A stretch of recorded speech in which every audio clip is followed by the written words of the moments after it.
ఆనాడు ఎన్నికల నాడు కేసీఆర్ గారు చెప్పిన ప్రతి మాట ఢిల్లీ పార్టీలను నమ్మితే ఆగమైతే తెలంగాణ అని చెప్పిన మాట అక్షర సత్యం అని చెప్పి ఇవాళ రుజువు అయింది.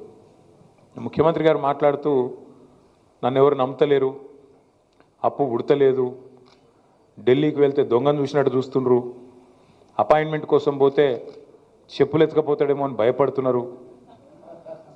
నాకు తెలిసి అయితే నాకు దగ్గర 48-49 ఏళ్ళు ఉన్నాయి.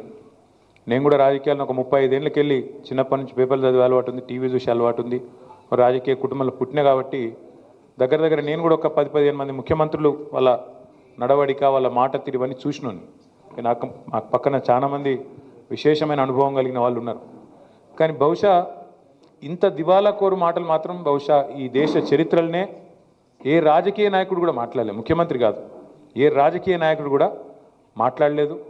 ఒక్క మాటలో చెప్పాలంటే రేవంత్ రెడ్డి గారు నిన్న నాకు పరిపాలన చేత కాదు అని కాడి పడేసిండని చెప్పక తప్పదు.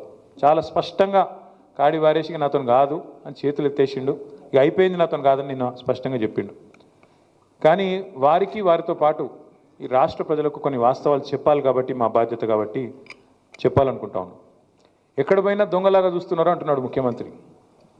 మరి దొంగలెక్క కాకపోతే ఎట్లా చూస్తారు? దొంగలెక్కనే చూస్తారు.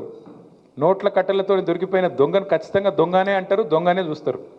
ఒక విశ్వసనీయత లేని ఓటుకు నోటు దొంగను కాంగ్రెస్ అనే ఒక ఎర్రి పార్టీ గుడ్డిగా నమ్మి సీఎం చేసింది, కానీ ఖచ్చితంగా దేశంలో మిగతా వాళ్ళు మాత్రం నమ్ముతలేరు.